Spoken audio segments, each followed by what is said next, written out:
Hello, and welcome back to the BFA Baby podcast. As always, I'm your host, Taylor Hartman, and today's going to be a really fun episode. But first, if you're watching on YouTube, you may notice that I am all ballerinaed out. I have bun, bow, little pearl earrings, a leotard on, kind of like committing to the bit today. And that is because I filmed some auditions today, so that was really exciting. I kind of thought I would give a little chat about my audition experience. They were for our unified auditions for the fall 2024 main stages at my college, and it is really exciting because we got to do the dance call first. Usually you have to sing and then you can do the dance call, but we got to do both right ahead. So I wanted to show them that I am a capital D dancer, so I got all glammed up for it, and it's White Christmas, so it's super fun and exciting. So it was a really fun audition, but yeah, so if you're like, oh, she looks beautiful today and usually looks tired on the podcast, a very exciting thing to wear, an exciting thing to dance, and it was a lot of fun. I literally just submitted it and then sat down at my laptop to film this, so very thrilling. So on today's episode, I thought it would be fun to kind of play a game. This kind of expands in a lot of different venues. I know it initially from the podcast Popcorn Culture. It's these two brothers, and they do like a Google autocomplete thing, and they'll talk about like things in movies or like celebrities, and it's also like the Wired autocomplete interview where the celebrities like pull off the Google question about themselves and they answer it. I thought that it would be fun to do that about being a dance major, and I did some dance major ones and I did some actor ones, because I do find myself in like an actor dancer kind of vein, kind of space. So I thought it'd be kind of fun just to like relax, hang out, celebrate a completed audition, and just play a little autocomplete interview. So yeah, so some of these are probably going to be things that I've talked about in the pod, so I might be like, refer to this episode. But yeah, so let's get started. So the very first question I asked Google was, why do dance majors? And then I let it fill in the rest of the questions. So the very first one is, why do dance majors hate jazz? Okay, so I saw this, like, when I took the screenshot, and I was like, I don't think that we hate jazz. I don't hate jazz. I think that we hate that jazz and its roots are so misunderstood. Jazz comes from African dance. It comes from social dance. And I think that a lot of that has been lost as it's grown, especially in America. As it's grown and kind of become commercialized is probably a better term for all that. I don't think we hate jazz. I just think that we hate the lack of like historical knowledge and historical significance. And like, I'm not speaking out of anywhere high and mighty. I mean, I really truly learned all of that historical significance and cultural significance from our jazz professor, Azaria Hogans. She was very, very big, and I'm very thankful for her for this, but she was very big on us knowing, like, this is where jazz comes from, this is why we do what we do, and it's not always the jazz that we see on stage today. So I don't think we hate jazz, I just think we hate the lack of knowledge surrounding it. Why do dance majors not get paid? This is a recurring question on the Google, and honestly, I'm gonna ask myself the same thing. There was a TikToker that put it best when discussing the American Ballet Theater strikes, and she said, dancing is a special skill, so why aren't we getting paid for it like it is a special skill? I thought that was very insightful. That was very well said, and I was like, dude, you're so right. So, like, you know, if you have a special skill, if you're really good at coding or, like, software engineering or something, and you have these skills that you've honed and trained and studied, it's like we've been doing that our whole lives. We've been honing this skill and this talent our whole lives, and I think the biggest thing is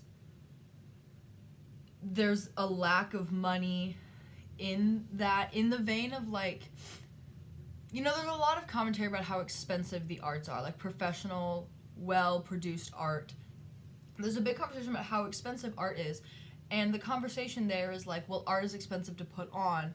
Art, as much as we don't want art to be a business, it is. But it's also then you look at, ticket prices, why are they so high? Well, art's a business, art is expensive to put on, we have to turn a profit. But then you look at how your performers are getting paid, and it's like, well, they do it because they love it. It's still a business, you still need to pay your employees what they deserve, and it's very right, we do have that special skill that we've been honing truly our whole lives, and it's sad the lack of financial compensation that we get for it, and also the fact that the professional arts thrive in historically the most expensive cities. So your New Yorks, your LAs, your Chicagos, your Londons, your Parises, the arts thrive in expensive cities, and we are barely being paid a livable wage to do what brings in the money. It's a really big multifaceted thing. I'm currently working on researching an episode about the SAG strikes as well as the ABT strikes, and I kind of want to do a big educational podcast, kind of like when I talked about substance abuse in the arts. I kind of want to do a big script, heavily scripted educational podcast on striking and finances and AI in the arts and how we're all fighting against that and all those good things. But why do dance majors not get paid? Babe, I wish I knew the answer. What do dance majors study? Please refer to my... Well, I'll talk about that in a minute. What do dance majors study? We study all types of things. We study dance technique. We study dance history. We study theories about dancing. We study pedagogy, which is how to teach dance. We study choreography composition, which is how to make dance. We study... Inadvertently, we study marketing. I mean, I also study marketing because I'm getting a marketing minor. But inadvertently, we study marketing because we're learning how to brand ourselves. We study, the industry. It's kind of all things. We're becoming all-encompassing people. It's really exciting. What do dance majors do? We do a lot of things. We take class just like everyone else. We do homework. We perform. We just kind of, we are, at the end of the day, we are just normal students, but instead of sitting at a lecture, we're dancing. Our lectures are dancing. We also do have lectures on dance, dance history and stuff is more of a lecture-based class. As is, music resources for the dancer is usually a more lecture-based class. We'll do some movement, but not too much. We take class and we perform and we work odd jobs and we chase the dream. That's the best thing that I can say that we do. We just chase the dream. What classes do dance majors take? Please refer to my episode that's what my schedule looks like as a dance major. That is fully the answer to this question. This is, why do drum majors take dance? If I am not mistaken, a drum major is the conductor of a marching band, right? Let me actually look that up before I start talking out of my ass here. Drum major. So a drum major is the field commander of a marching band. Cool, I was right. I didn't know that drum majors take dance. I feel this is kind of that thing that's why football players take dance. If I had to assume, I think that drum majors would take dance to get really solid, get really into rhythms, be able to pick up on rhythms, be able to embody rhythms to therefore put it in their conducting. I think it's more just an embodiment of rhythm, of music, and movement, I think is why they probably take dance. Alright, next question. What can dance majors do? We can literally do anything. No, seriously, and I say this as a joke, but I'm honestly not kidding. We do so many things, and I'm a dance major, but I'm also an actress. I am sometimes a singer. I am an author. I am a writer. I am a filmmaker. I'm making a dance film currently. And the thing about that is we kind of adapt to all these niches within the arts because it unfortunately is a survive or die type thing in which, you kind of have to be able to do all the cool things. And honestly, it's fun to learn new skills. It's fun to learn new art skills. And, the best thing about being a dance major is exposure to all types of arts and seeing what you're good at, seeing what you're bad at, seeing what you can learn from. I learned a lot about dancing through, surprisingly, writing my book. And it wasn't even just because, like, my book is about dancers and, like, dance majors. Like, I learned about structure and organization, and I'm like, I could set up if I was choreographing a piece, I could set up a piece the same way I outlined my novel to make sure everything goes smoothly. You know, we kind of do everything, and we can do everything. And we, obviously, the goal is to perform and to dance and express ourselves that way, but I think the biggest thing that we can do is just learn and grow and adapt and make a life for ourselves that fills that creative void that we all have. What do dance majors do in college? Please refer to my Week in the Life episode. And finally, what jobs can a dance major get? Please refer to the episode entitled Listen to This Episode with Your Parents. That entire episode, it was so critical for me that I started the podcast, or at least got into the podcast with this episode, because it's like, I needed to play that for my parents when I was in high school. Like, so that episode, not only dance, but I believe we also talk about vocal, acting, theater, and musician, like musical instrument performance.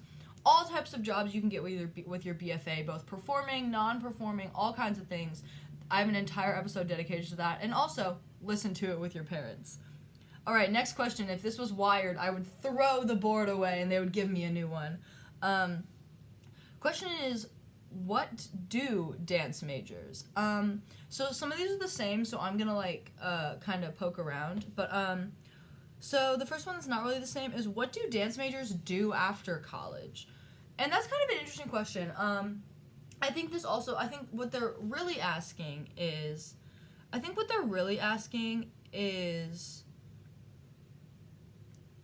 what are we going to do for a living after college? But I'm going to take it in a more positive light. And what do we do after college? People do a lot of things. Some people go on to get their MFAs, which is a Master's of Fine Arts in Dance Performance, and with that you can become a professor at a university, which is really cool. That's something I'm looking into, like, down the line. Sometimes dance majors move to cities, move to New York or LA or Paris or London, and they join the audition circuit, and they start like auditioning for big shows like Broadway and theaters and art house plays and little things. Sometimes dance majors completely change course and go just work a day job, and that's totally great. I mean, like we talked about with the interview with Samantha Parr, there are so many avenues that dancers can take, and there's so much that dance teaches you that will benefit you if you ever choose to leave the profession and go do something else. Some dance majors open their own studios. They open their own dance studios to bring art to the community. Some dance majors go into research at, like, you know, big theaters, like New York City Ballet has like a research like historian type department. You know, some dance majors will go on to work in arts administration, they'll work in directing, they'll work in leadership, and there's so many avenues that we can take that aren't just performing, that still keep us in the world that we live and we love. What are dance majors? Which is like, what are dance majors? I could answer this in a couple ways. I could answer this practically, which is like, we are just people that are majoring in dance, and it consists of all the things we talked about. But I think that dance majors are, to be like poetic and romantic about it, I think that dance majors are ambitious. I think that they are brave. I think that we are romantics. I do. Like, I think to a point all of us are romantic. I think that we are go-getters. I think that we are, like, we're very, like, eye on the prize type. And I mean, it's brave of us. It is. It's brave of us to willingly go into a dying industry. It's brave of us to chase after our dreams when most of us don't have people around us to be like, oh yeah, rock that on. You know, it's brave of us to do all these things, because it's not, I don't want to say that it's not safe, but it is like a bold choice. And I think that we are bold and we are brave, and I think that's kind of where the romanticism comes in. It's like, we are romantics and we see these things for ourselves, and we love it so tenderly and we love it so dearly that we are willing to do anything it takes to make it happen. And I think that that ambition and that love and that bravery is like the defining characteristic of like a performance major, not even dance, but just like an art major in general. Like, we do everything out of love. We wouldn't be here if we didn't love it. We wouldn't be, like, legitimately, I just kind of exercise like 60 hours a week because it's my classes, it's my job, I am auditioning. It's like, we wouldn't be doing something so physically and emotionally and mentally demanding if we didn't love it with our full bodies. And I just think that, I think the dance majors, not only are dance majors the best kind of people to be friends with, we're the best kind of people to hire.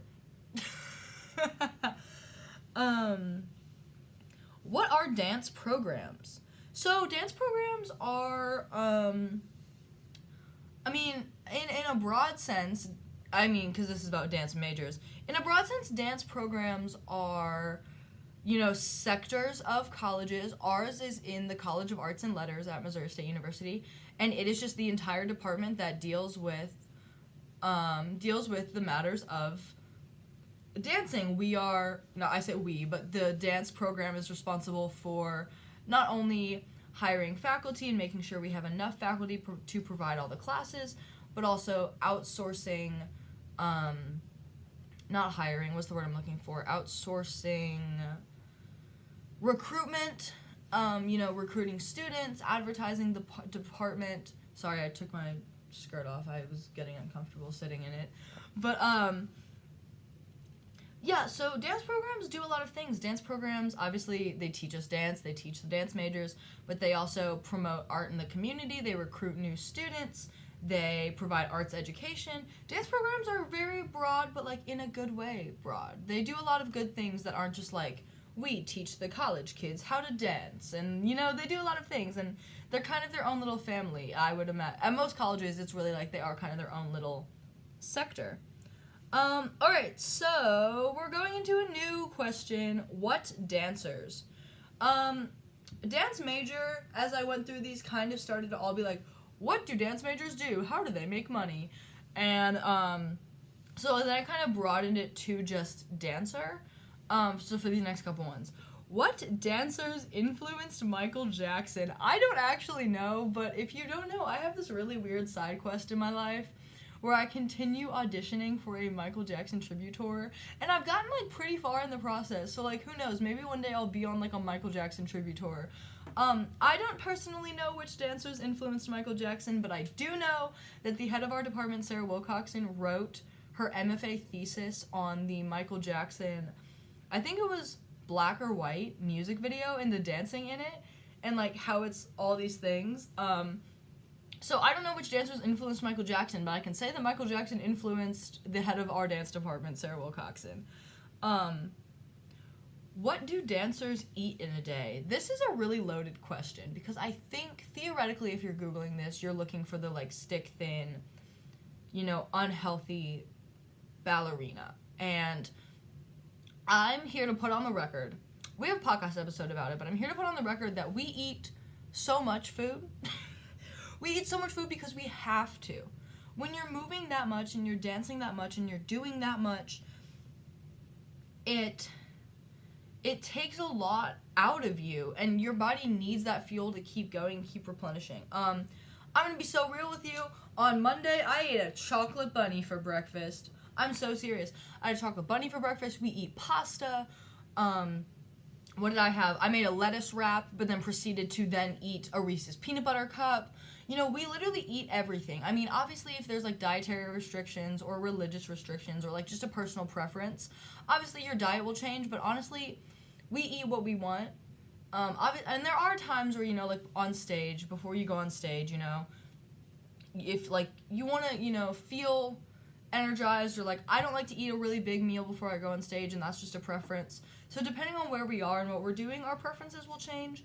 But honestly, we just kind of eat everything. I don't know a dance major that I dance with that currently isn't just like, like eating all the snacks, doing all the things, because we are in the crunch time of, like, getting all of our shows put together and everything. So it's like, very exciting, but, like, we are all eating all of the food. Don't worry.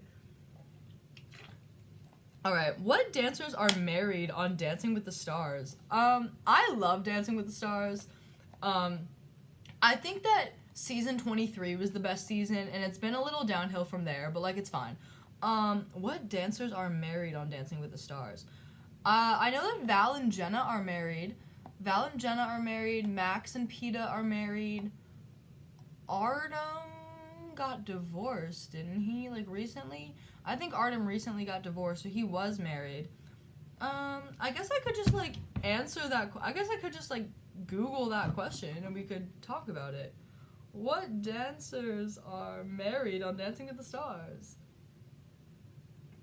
I would love to know. Oh, yes! Okay. So we have Val and Jenna, Peta and Max, Mark and BC Jean, Mark Ballas. I love Mark Ballas. Artem and Nikki, I believe got divorced? Didn't he get divorced? Emma and Sasha, Daniela and Pasha, I believe they're also from Dancing with the Stars. I feel like there's a couple that also did Strictly, but I also don't know. Not married to each other, but married in general. Julianne Hough is married. Derek and Haley Huff are married. Lindsay Arnold is married. Whitney Carson is married. I think that Artem got divorced, though. Hold on.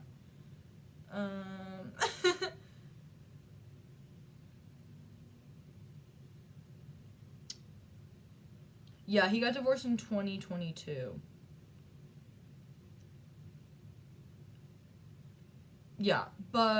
So I guess the real point is that there's no better place to find love than on a dancing reality TV show.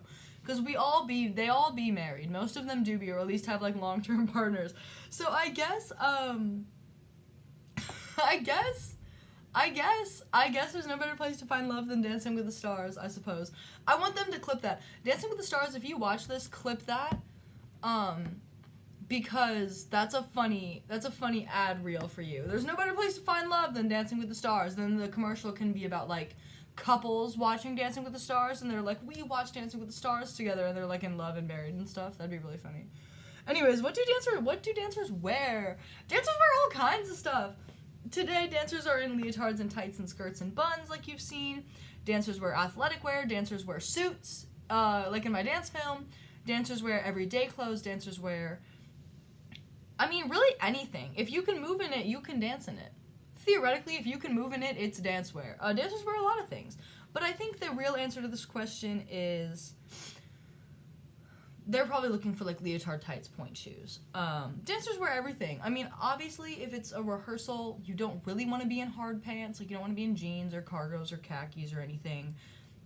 Kind of the rule of thumb is rehearsal wear is, like, athletic wear or, like, traditional dance wear that you can move in. But there's obviously always going to be variation in that. And then, like, we wear costumes for, like, performances, and those can come in during dress rehearsal days. We just kind of wear, a lot of times it's athletic wear, it's leotards, it's dance wear, and then our costumes are kind of where we get more extravagant, where we get to our skirts and our big pants and our dresses and our headpieces, and, costumes get extravagant. What dancers need? That's not a sentence, but what do dancers need? We need a lot of things. Dancers need food. Dancers need water. Dancers need a support system. Dancers need a good pair of ballet shoes. Dancers need a good pair of normal, everyday tennis shoes to support those arches. Support those feet. You're on your feet all day. Dancers need to be paid more. Dancers need to be more highly valued in the arts. Dancers need to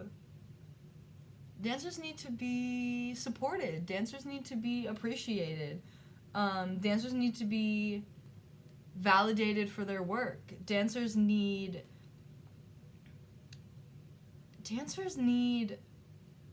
that's the big one. Dancers need to be paid a livable wage. That's what I think the answer is. What dancers are on the Strictly tour? I believe this is Strictly Come Dancing, and I guess that's an answer that I could Strictly Come Dancing tour. Let me tell you who's on the tour. Strictly Come Dancing live, everyone. All right. And if you don't know, I do believe that Strictly Come Dancing is like the UK version of Dancing with the Stars. I do believe that that's what it is. How do I see who's on the tour? Now I want to know. The lineup. Okay, here we go, everyone. Okay. We'll start together in the Strictly Come. Who's dancing? The professional dancers. Okay. Diane Buswell partnered with Bobby Brazier. Vito Coppola partnered with Ellie Leach. Graziano De Prima, oh god, I'm butchering these names, partnered with Annabelle Croft. Carlo Gu partnered with Angela Scanlon. Nikita Kuzmin partnered with Leighton Williams. Yawada Pristol? Yawada Pristol? Oh, I'm sorry if I'm butchering that, Yawada. Yawada Pristol partnered with Krishan Guru Murthy. Kai Witterington partnered with Angela Rippon, and the ensemble including Nadia Bakiova, Karen Hauer, Katya Jones, Neil Jones, Robbie Clementi, Jake Lee, and Nancy Zhu. That's your cast on the Strictly Come Dancing tour. Honestly, dude, where are the dates? Can I go? Should I go? No, when did this become a tour press announcement? I'm really about to see if I can go. This seems fun and exciting. Wait, how do I find the dates? Tour dates. This is hilarious. Okay, wait. Wait, are they only coming? Wait, are they only gonna be in? Oh no, they're only abroad. Darn it. I guess I'll have to go to the, I guess I'll have to go to the UK then. Okay. Next question. Why do dancers? Why do Irish dancers wear wigs? I don't know why Irish dancers wear wigs. I guess we're going to answer that question. Why do Irish dancers wear wigs? Oh, interesting. Okay, so a lot of people say that Irish dancing wigs make it look like you're bouncing off the ground more because the hair moves. There's more hair to move. You don't have to curl your hair all the time. The curly wigs are due to the fact that it was a traditional, appropriate Irish church culture to curl your hair. I think it's just it's a cultural thing. I think it's an aesthetic thing. My 20-second Google search corroborates that. Why do dancers wear leg warmers? This is a really fun question. Leg warmers, really, they can cover different lengths. The leg warmers I like are about up to your knee. Maybe mid-thigh are the ones that I wear, about mid-thigh. And they just are a second layer of fabric to keep all those big muscles in your legs warm while you're working, especially worn during stretching warm-ups and at bar. They kind of increase the heat in those muscles to get them warmed up faster to then do the bigger jumps later in class. So it just kind of accelerates the warmth and the warmth that comes from our warm-up exercises in the biggest muscles where we need it. Why do dancers say merde? This is so fun.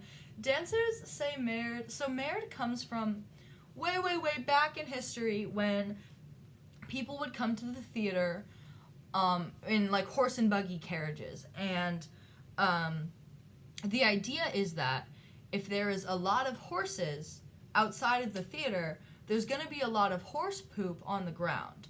And merde translates to shit in French. And the idea is that merde, you're kind of hoping for a lot of shit on the ground. You're hoping for a lot of horses. You're hoping for a lot of people in the audience. And it's kind of then morphed to just being a ballet good luck type thing. But in the past, it was basically merde, good luck. Hopefully it's a good audience. Hopefully there's a lot of people out there. I love it. There's also a fun article, I believe, by the Brainy Ballerina on Instagram, all these weird little, regional good luck things that people say, and they're a lot of fun, but I do personally love merde. Why do dancers wear tights over their leotard? I don't really know. It's something I started doing later in high school just because I was sick and tired of wearing the tights under, and all the professionals wear the tights over. For personal preference, I think the tights over is more comfortable. Obviously the line is a little choppier, but like, I mean, you're never gonna wear the tights over on stage. You only wear the tights over, you wear the tights over on, like, in rehearsals and class and stuff, and it's just more comfortable because there's circulation off a little bit less. I think it's just more of a comfort preference. Why do dancers wear baggy clothes? I think that this leans into, like, the more contemporary, commercialized dancing. You know, when you see dancers on YouTube or Instagram or whatever, why do they wear baggy clothes? I think, again, it's a comfort thing. I think when your clothes are tight, like in a ballet, you can see the lines a lot more. You know, straight lines, straight, beautiful image. And I think that when you're doing something more commercial or contemporary, there's a lot more, like, dynamic movement. And I think, like, the movement of your body and then also the movement of your clothes kind of accentuates the overall vibe of the piece that you're dancing. And I think, like, the movement of the clothes just adds, like, another layer of movement to the dance. Why do dancers wear tights? I guess we're going to circle back to, like, tights under for, like, performances. It just kind of smooths out your legs, smooths out your lines, gives you, you know, just a nice, clean image. Why do dancers make weird faces? What are you talking about? Okay, I think that this is probably in reference to the, like, if you were listening to the podcast, I just spent a second cheesing. Big open mouth, big, like, kissy lips. And I think that's, like, in conversations,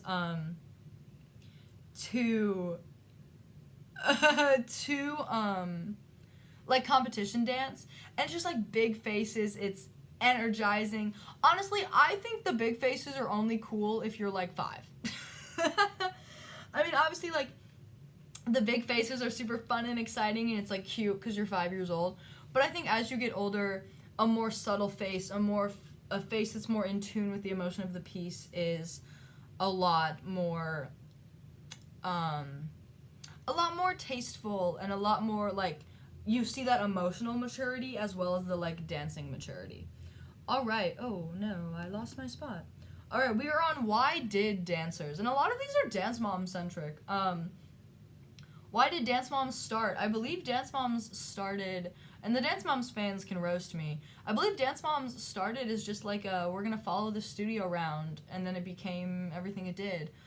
Why did dance mom go to jail? I believe Abby Lee Miller went to jail for evading taxes. Something about tax, or like not declaring money, something financial.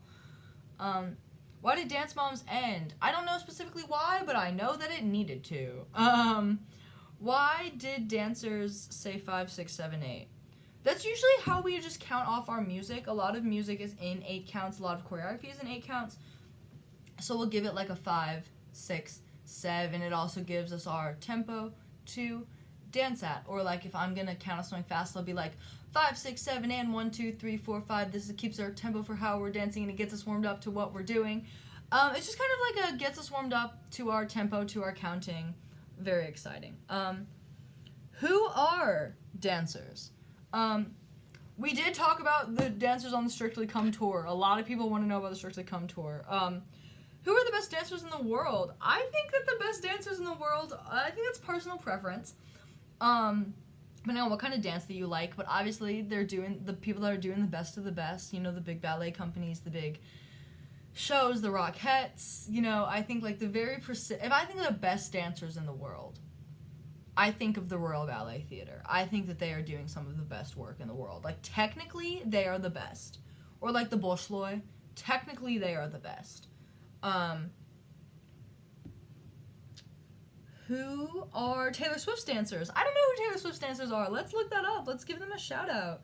I went to the Eras Tour movie, and they were just like so much fun. I loved the Taylor Swift Eras Tour dancers. Who are Taylor Swift's dancers? Okay, here they are.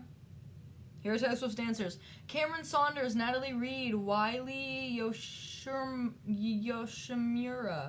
Audrey Douglas, Jan Ravnik, Rafael Thomas, Robert Green, Tamaya Lewis, Kevin Schneitbach, Sam McWilmus, Amanda Balin, Christian Henderson, Giuseppe Giaffri, Giuseppe Giaffre is the one on the Reputation tour movie that gives her the tissue and, like, very dramatically, like, proposes the tissue to her.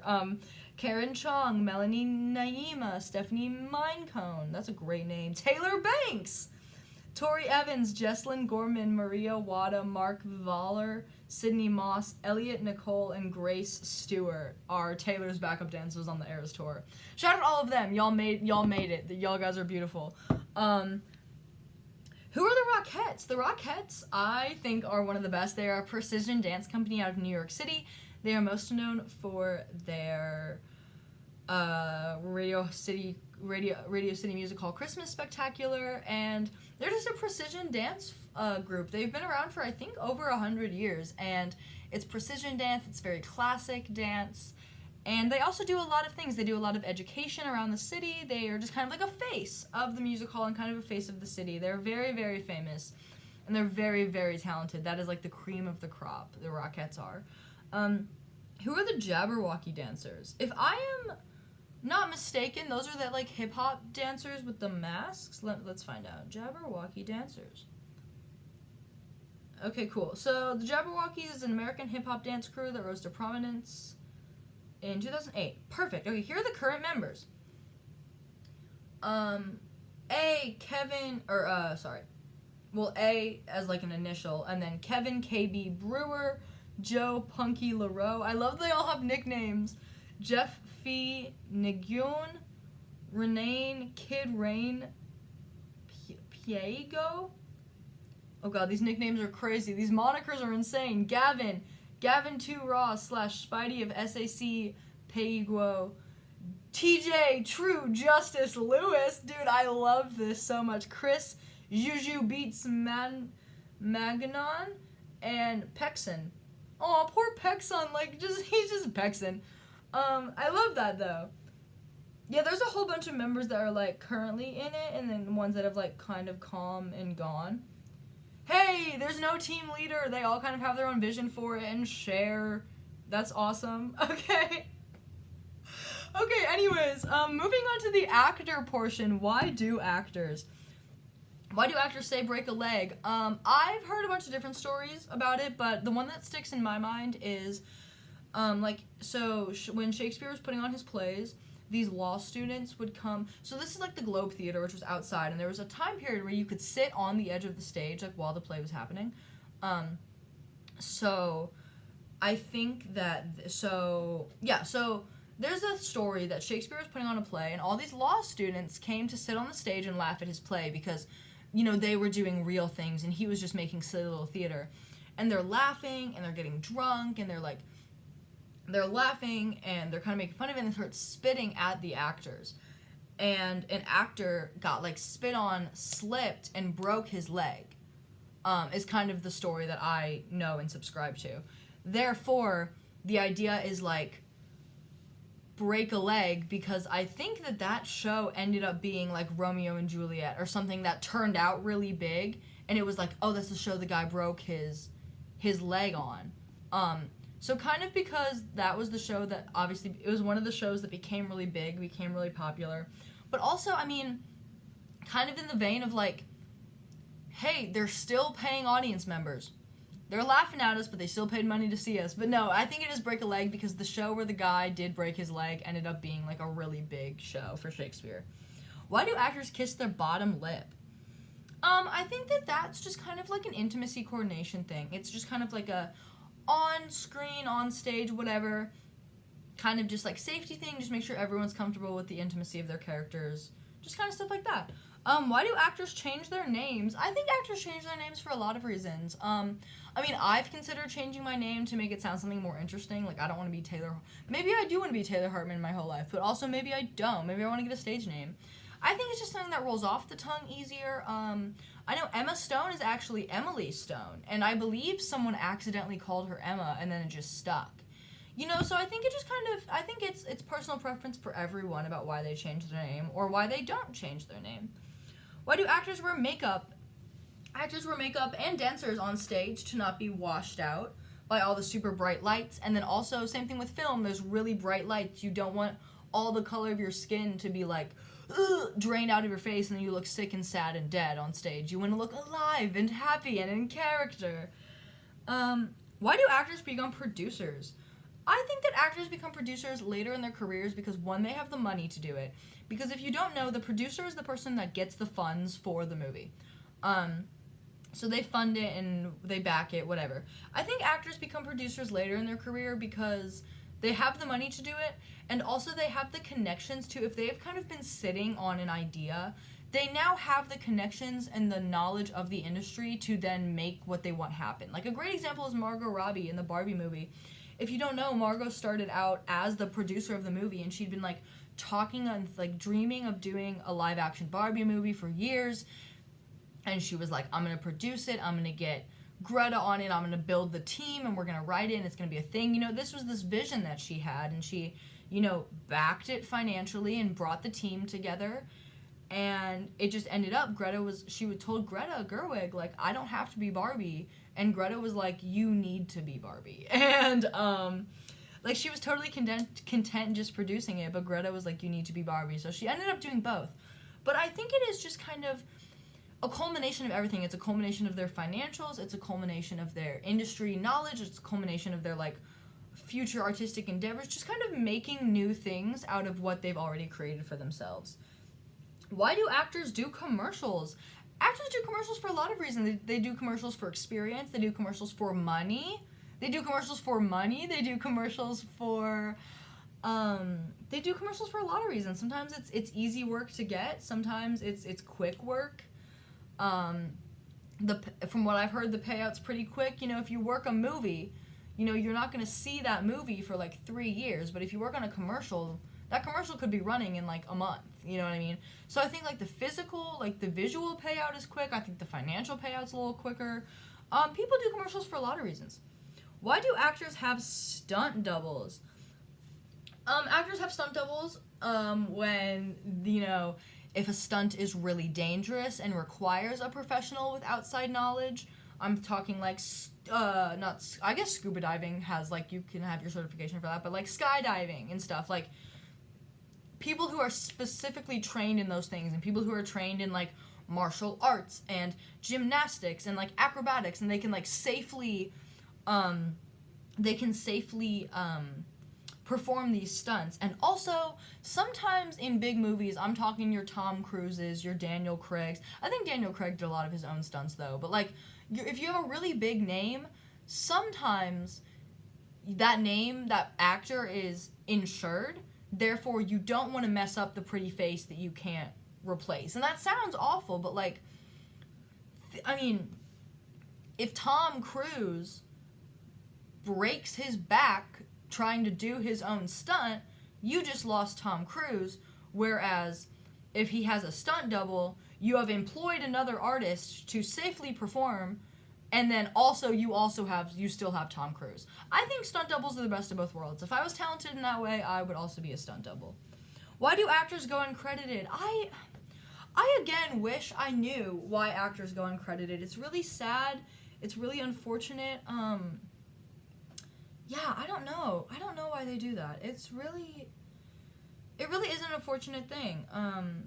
Why actors do go uncredited, and I think it's the same reason why dancers go uncredited. The ballerina that did a lot of the heavy dancing in Black Swan went uncredited, and it's, you know, we'll never know why they do that, but it is a sad reality that we exist in that happens. Next, what do actors smoke in movies? I think it's actor preference, but for certain they make these, like, prop cigarettes that have, like, flowers and herbs and stuff in them, so that when you're smoking, it burns, but it's not, like, tobacco or anything. I've smoked one of those on a stage before. It tastes kind of gross, but I also imagine that cigarettes taste gross. But yeah, no, they look really real, and it's just, like, herbal cigarettes and stuff. Obviously still not good for you, but, like, better than tobacco. What do actors drink instead of beer? I think, like, if I had to imagine non-alcoholic beers or, like, soda water that's been colored, like, things that, you know, there's some prop magic. I recommend going to Prop Master on TikTok. He, like, makes movie props. He has a whole thing about, like, drinks and stuff. What do actors use to cry? A lot of actors just have that innate talent, and it's something that you can hone. It's something I should probably learn how to hone. Margot Robbie, and it's in Babylon. Why are we always coming back to Margot Robbie? But Margot Robbie, in the movie Babylon, she plays an actress, and she's crying, and she asks the director, which eye do you want the tear to come from? And she can, like, in real life as well, do this. She can, like, somehow decide which eye, and, like, how many tears from each eye, and, like, it's a whole thing. It's a skill that I do believe that you can learn, but it's definitely a talent that you have to hone. Also, there's things called, like, tear sticks, which, like, you put around your eyes, and it's kind of like that Vicks Vapo Rub stuff that you put on your chest when you're sick, but it's kind of that, like, menthol-y, makes your eyes watery type stuff. Yeah, there's tricks to do it. What do actors do between jobs? Please please go listen to my episode, listen to this with your parents. There's things to do between performance gigs that pay the bills and fulfill you. What do actors get paid for reruns? I don't know specifically what they make, but I do know that it's different. So, okay. Way back in the summer / early fall, when SAG-AFTRA and WGA were on strike, a big part of the strike was talking about rerun, money, what's the word I'm looking for? Royalties, I guess, type money. And so, like, let's say you are John Krasinski in The Office. John Krasinski gets a little bit of money every single time an episode of The Office plays on TV, whether it was during the run or a rerun. However, they don't get any money for all the times the people are watching The Office on streaming. And that was a really big part of those strikes. That was like, dude, why aren't we getting money for all this work that we're doing? Like, we're bringing people to your streaming service, especially The Office. That was a great example. Shout out me. That was a really great example. But, like, you know, so kind of negotiations between, are we going to get royalties for streaming services, and also, like, streaming heavy shows. Like, the big example when it was happening was Wednesday on Netflix, and the big thing was, like, Wednesday brought so many people onto Netflix, and none of those actors, writers, any of the creatives are getting that kickback from the constant reruns, even though it's bringing in so much money to the service. And I think that the reruns, you know, it's a thing in the industry that kind of needs to morph and shift and change, but it is a thing that's important.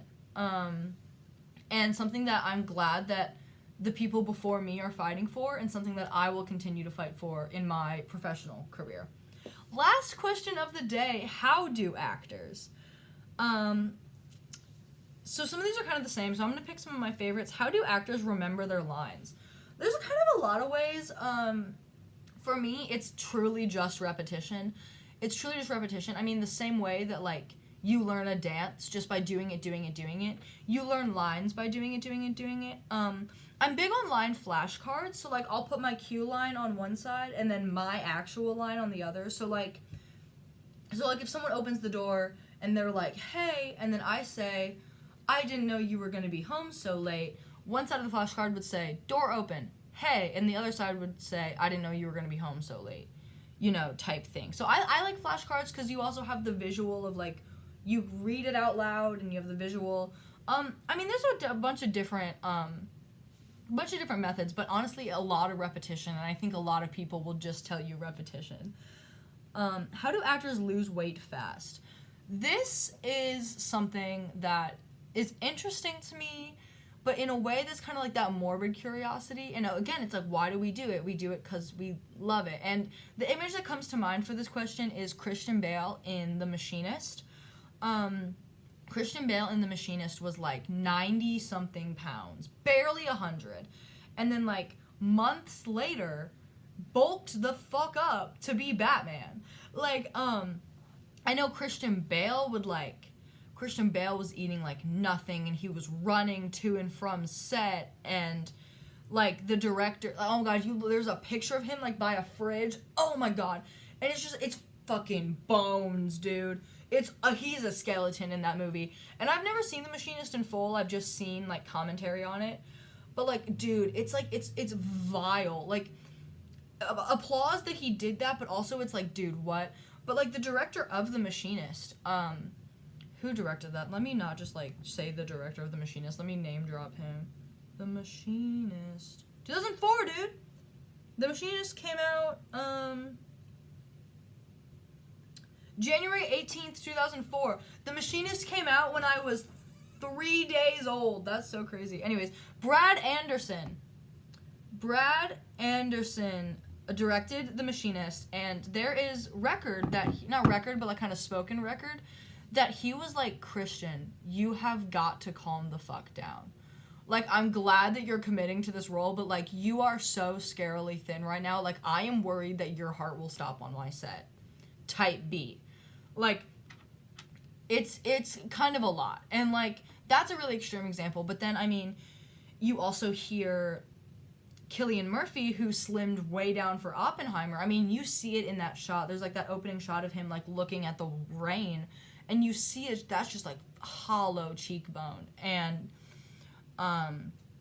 then you see him now like accepting awards, and he's a little more full of life. He's got a little more going on the face. But he slimmed down for Oppenheimer, and castmates were saying that he was like not eating a lot when they were at lunches, and it was just kind of like, it's a decision you make to immerse yourself in the role. And hearing Cillian talk about it is actually really beautiful. He talks about it putting you in a different mindset. He talks about it affects the way you move and the way your clothes hang off of you. Like, that was a really interesting comment that I guess yeah, but like I just had never thought about it like that. And there was there's an interview, and he talks about like the Oppenheimer silhouette, like historically, like the guy silhouette, and how he was like, I'm gonna make that happen. Like, this is a historical moment. I'm playing a historical man. But I mean, Cillian Murphy is very intelligent, and he did say, he's like, I think it was when he was doing GQ, he was like, don't do it because it gets to the point where you can't stop. And thankfully, he had people around him to be like, okay, tap out, but he was like, there were times where it's like a competition within yourself, and it gets to kind of that like nitty gritty kind of like dangerous level.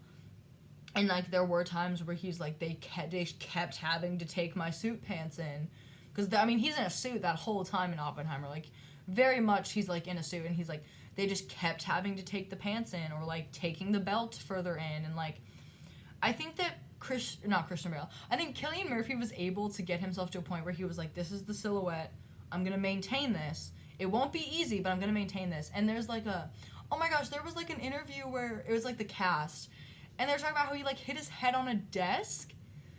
Like, there was like that scene in his bed, and he's like, what, the stars or whatever, and and there's like that bedside table, and I think it's that scene, because he's like, I leaned back and I just clicked my head like on the bedside table, and he was like, I was so tired and I was hungry and now I'm bleeding and like all these things.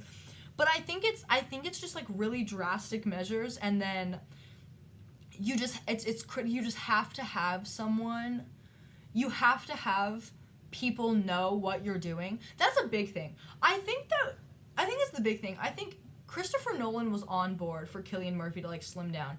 And not that, who's the director of The Machinist? Let me get his name back. Let me pull it back. Hold on. Not Brad Anderson. I don't think that Brad Anderson was against it, because obviously it's part of the story that he's like an insomniac and he's disgustingly thin and like all these, like a part of it.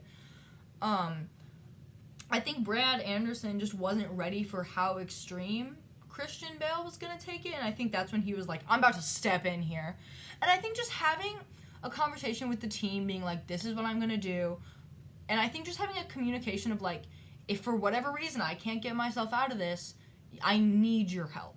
And I think just having a conversation about it with the people on your crew, and like what they want, what the limit is, that whole thing, just kind of make sure there's parameters and kind of keep it as safe as possible. Also, consulting with doctors. I feel like a doctor just needs to be consulted, just in general. If you're going to do any type of like true physical transformation, just please consult a medical professional. Lastly, how do actors not fall in love? I thought this was a really cute question.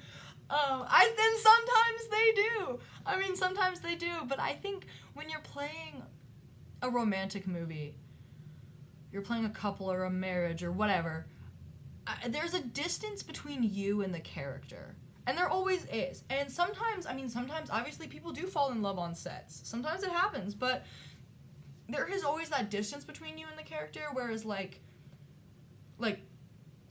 if I'm Juliet in Romeo and Juliet and I'm kissing the guy playing Romeo, it's not Taylor kissing this other actor, it's Juliet kissing Romeo, if that makes any sense. Like, it's kind of like, hoo-hoo, it's kind of up here and kind of silly, but there's a distance between who you are and who they are, and then your characters. I think that distance really helps in them not falling in love, but sometimes it happens. And then on that joyful note of love, I want to thank you for coming, watching, listening, and loving on the podcast. If you want to follow along on the journey, you can follow the podcast at BFA Baby Podcast on Instagram, or me at Tata's Ballet on Instagram. Subscribe to the YouTube channel for more podcast videos, I really want to start getting into, like, making more, like, true videos that aren't just this pod. So if you have any video ideas, let me know. If you have any podcast ideas, let me know. Interact with the show notes. Rate and review us on Spotify. Thank you so much for listening. I'll see you all in the next episode. Married in a Kiss. Mwah.